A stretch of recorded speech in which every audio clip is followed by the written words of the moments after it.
guess in and around them, you've got Emmanuel that they're going to be coming in, Hemmergerd as well. And it's actually kind of a big gap. Hemmergerd are 11 points behind Good Riddance. And then you've got Emmanuel that are only 4 points behind Good Riddance. So I think eyes will be on Emmanuel just as much as the top teams. Yeah, that's exactly. We're kind of eyes to the top here, watching those land spots, eyes to the bottom, watching the regional final spots as well. Exactly.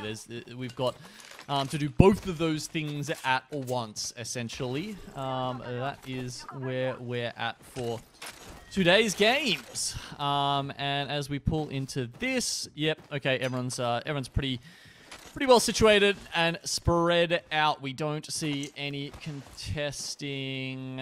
No. Yep. Everyone's kind of where they should be, you might say. That's always a good start. Take into account we had probably a couple of really southern circles in our last series. I wonder. I know it really has no correlation, but northern circles might appear, and so lo and behold, Survey Camp. We had this circle last week actually as well, and it basically pulled right on top of Survey Camp when it was all said and done. They were united over there at the moment, and of course they had a very, very good week last week. They were able to play obviously both lobbies, 18 points from B versus C, and then 25 from A versus B for Daewoo United. And the good news for them at the moment is that they're actually already still in the top 4. Gino, when it's all said and done, A versus C is done, right? So those 3 teams from Group A are finished. It's only 20 points to first. So Chicken Sandwich's top spot is actually vulnerable to Daewoo United. If they go and get first or second here, they will take top spot. Yeah, and honestly, I think anyone who is coming up against Daewoo in-game or out is going to feel threatened, right? These guys, that's why we highlighted them at the start of today, is because they are on a hot streak. They are looking good. The way they have played the game has been different. The way that they hold space in these final circles right now, honestly, I think is better than almost anyone else in Apac South. Not necessarily in a straight-up 3v3, you know, not necessarily in sort of how they're making their way to these final circles, but they're certainly picking them very well, and that's why, you know, you can see them going for this respawn beacon right now. It does very much feel like the circle is going to end either here or maybe just a little bit to the east of it, on the northern side of the train tracks. I'd say there's a good chance that happens. And we've got teams like them setting up there. There's teams like Homagerd as well.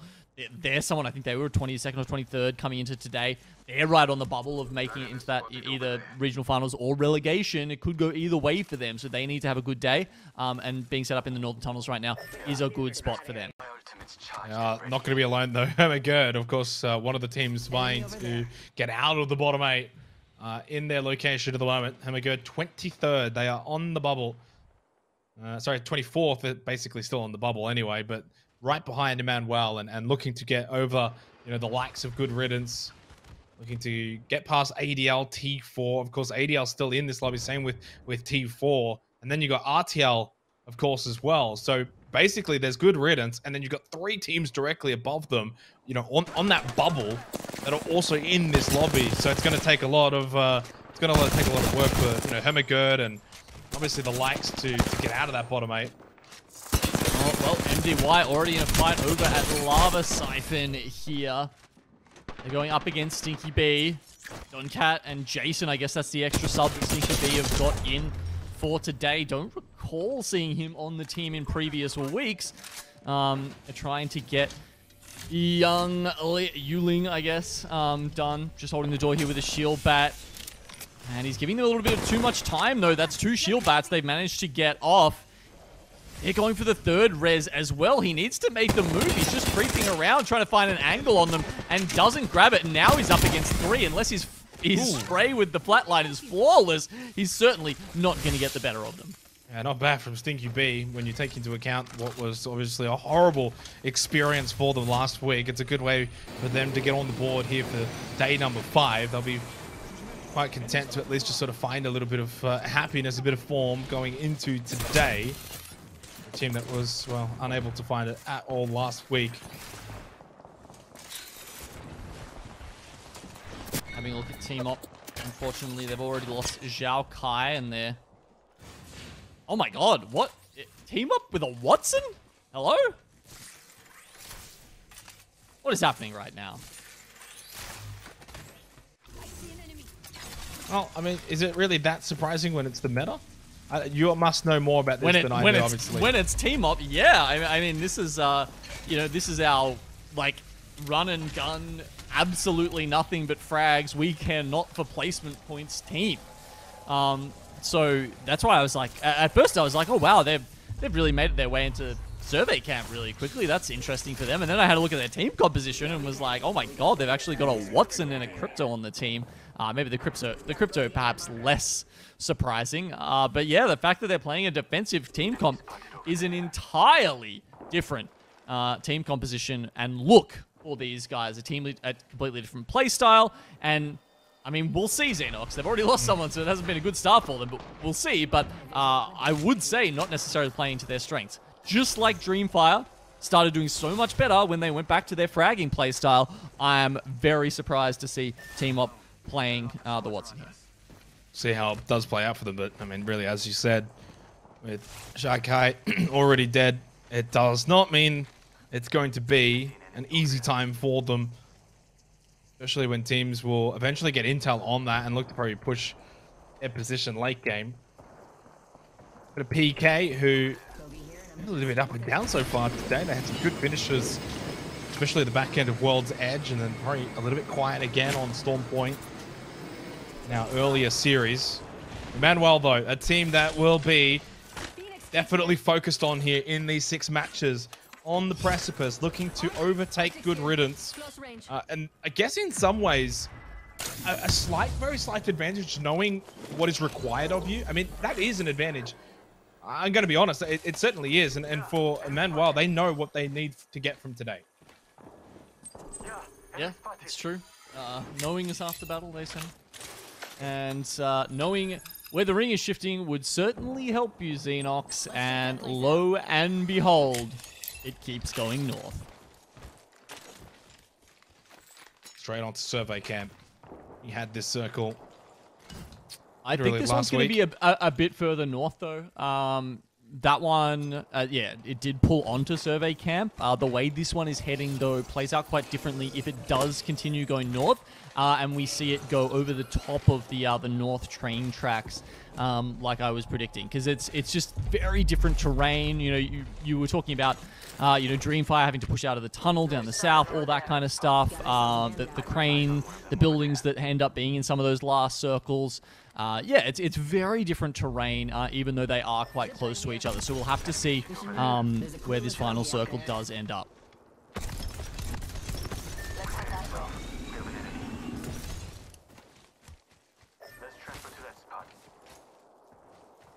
So still 19 squads, only the one elimination so far early on.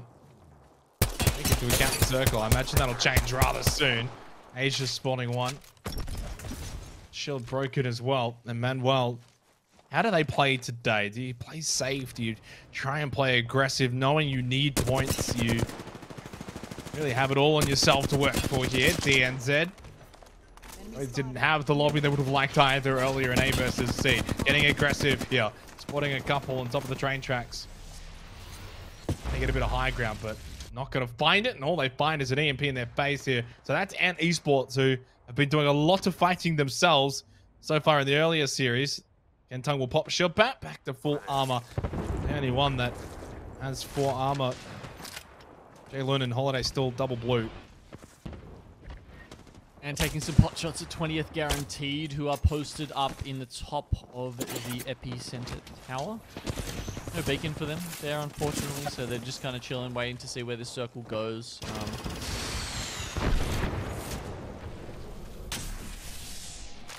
Bow is obviously something to be scared of when you see those, or hear those, I should say, arrows thunking into the objects around you. It's often a signal that you might want to get out of there. And DNZ, you see that their focus shifts to 20th Guarantee. That actually allows DNZ to push a little bit further and get over the bridge. It can be quite hard to get through at some points.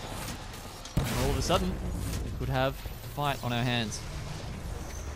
And have just been sort of just trying to fall back slightly bit by bit, but eventually DNZ have just continued to make the push. Kentang got completely cracked. Once again, going to pop another shield battery. Now he's got a med kit as well that he's going for to get him back up. And Ant have done okay on a defensive perspective. This is a team that was largely aggressive in our first series, and they're really just feeling the pressure here from DNZ. And I wonder at what point do they go for a counterpunch, and I think they've maybe found an opportunity. Holiday got a lot of damage back onto DNZ. I think it was Joker that was cracked. He's had to fall back, pop a bat. So suddenly it feels like it's a bit more of an even playing field here between the two teams, and Ant are sensing an opportunity to strike. Yeah, they go in now. All those grenades that they used to blow off the doors not available to do the damage, and with only SA left alive, they're within the ring and have time to close this one out in safety. Well, SA's getting around the back of them though, but unfortunately the timing not going to be very helpful. Jilon's got the full bat off, and DNZ have been eliminated. The aggressors wiped out. So really, really solid defensive job from Ant Esports. As I said, they had done a lot of fighting in the last series. I mean, they've been quite prominent at that so far today. And I really liked their defensive effort. Just falling back, making sure that DNZ couldn't quite get like a knock or anything to really push on. And then once they found the timing, he got a really good counter punch in. And now they got Stinky B actually just sort of landing above them, or actually continuing on by with their rotation in. We do obviously head into round number 3 and sort of understanding where this circle is heading. Trying to just see who actually has intel, and at the moment there aren't any teams that have circle information here. Bit of a fight here. Holiday has got the knock onto Doncat. Yeah, BRU looking on from afar, but it was a very ambitious skyward dive there from Stinky B that allowed Ant to take advantage of that and add yet another. Wow, actually might have only been 2 kills there. They got 5 in total. Either way, doing pretty well for this early on in the game. And yeah, well, look, we're getting some vision of Buriram up further here as we've expected. You know, with the circle continuing to pull north, these are good spots to play. And I've got to say, Dewa and Buriram have been 2 of the best to do it. There we go. We're getting one of the train track finishes, Xenox. So Buriram in the better spot. It was very hard to tell whether it was going to pull sort of left or right at the end. So, you know, Dewa, unfortunately, are going to be maybe a little bit sad, but they do have the opportunity to pull across. They don't know. That's the thing, though. Yeah, the only team in the server that knows right now is the Manuel. I've actually gone and watched them with the crypto, go and get that information from Skyhook. It's the only antenna available, and they're the only ones that have got this information to play off. Unfortunately for them, Gino, they're probably in one of the worst positions to really do much for it. But I guess if you're in a bad position now, but you know where it's going, you can play off that. So still a big advantage for them. But yeah, no one else knows if they've done their homework. If no one else has had this opportunity to see, they might not be holding into the right spots, and you might have the chance to just sneak a good spot in there if they can get out and get there quickly. Let's hear from Yugi. Playing above here with the G7 Scout. Well, it's actually going to be the knock onto Vanilla Sense. Well executed. Well, right now, there is actually a team making that push. It is Hermagerd, and they have either understood the zone because they don't have the intel as to where it's going, but they clearly know where it's going through their own game sense and through their own knowledge of it. Buriram as well, also in a really good position. This is an absolute cluster of teams towards the south though. Truth Esports in and amongst it, along with Dreamfire. Rui's already been taken down in terms of armor, has to pop the bat straight away. Pete going for 1-2. They've actually both successfully got them off, so it's a full health Dreamfire at the moment. Yeah, Truth on one side, Moist almost went down to the zone, almost went down to Dreamfire, somehow come out of it with all 3 members alive. And now that they're back up and running, this is where it gets dangerous for Dreamfire. Do they have the Valk ult available? Yes, Waltzy does have that ready to go if they want to try and make their way out. Now that this next circle has been revealed, because there is some space in there, right? Hermagerd, as you said, they made a really smart rotation. But unfortunately, Dewa and Buriram just weren't having any of it. They both collapsed on Hermagerd, and there was pretty much nothing they could do. So was it a good spot? Well, it was a good spot as far as where the circle will end up. It may have not have been a good spot in terms of how this lobby is playing out right now. But a lot of teams down the south, they're still trying to just work their way up. There's going to be a lot of other teams they have to go through. You can see Truth here. They're worrying about Emmanuel to their west, and then Dreamfire to their east. And likewise, Dreamfire have got a team on either side. That's why Pete has already gone down. With these bots, though, Surasama cracked. Having a shield battery. Sayajin God has good position. Gets the re-knock onto Pete. And they get more from this. Mosu's knocked. Same with Sayajin. Really good response here from Dreamfire. That's not really a surprise. But Moisty Esports are pushing in. They're going for the third party. Dreamfire is basically wiped out as soon as Truth had finally been finished off. Dreamfire got the majority of the kills onto Truth. But straight away, Moist Esports push over. They get the kills, 3 of them to Waltzy. They got 4 in total. Now they skyward dive out of here, and they will head for the next zone. Okay, Emmanuel going in at the same time. I feel like this is something that's been causing a little bit of problems for Moist Esports, is that they're Valculting at interesting times during the zone, and it means a lot of other teams are just looking at them, not looking at anybody else. There's not 3, 4, 5 teams Valculting at the same time. It's just all up to Moist. They're going to go directly onto Ant, and I don't know how well this is going to go for them. It's a 1v1 here, and MT has almost no health to work with. Elon popping a shield back will get it off successfully. So full health, full armor, going for the revival. As you said, MC also wanting to go for the revive. So that 1v1 could potentially turn into a 2v2. Well, Ant didn't get theirs. Jilun got pushed off of his revive. So Kentong and Holiday both still on the floor. MT's going to get all 3 of them alive now. So Waltzy, Pricey, and MT are up for Moist. Jilun couldn't even get off a shield battery, let alone the revival. Ant's about to be wiped out. Oh man, he goes for the last minute EMP. Somehow Moist, in all of that chaos with the Valcolt, have managed to get out of there. Dewa go down as well. That was Emmanuel just, I guess, just running at them. And that's really good because Buriram, while they're still in God's spot here, Emmanuel now get most of the northern side of this circle to themselves. Moist have really run the gauntlet today, and they're watching the respawns come in. 6 kills to their name. It's probably good riddance sitting there just throwing their hands going, yeah, we're out. We're going to have to requalify. With the way that Emmanuel have started in terms of points gained already. Already got 5 kills, top 8. You know, it's obviously 5 more games to go after this, but we saw how little points really were gained per team in our last lobby. If that does eventuate again, it means Emmanuel don't really need to set a huge target. Remember, they're only 4 points behind good riddance to get themselves out of the bottom 8. So it's not even like they need a super duper massive day or anything crazy.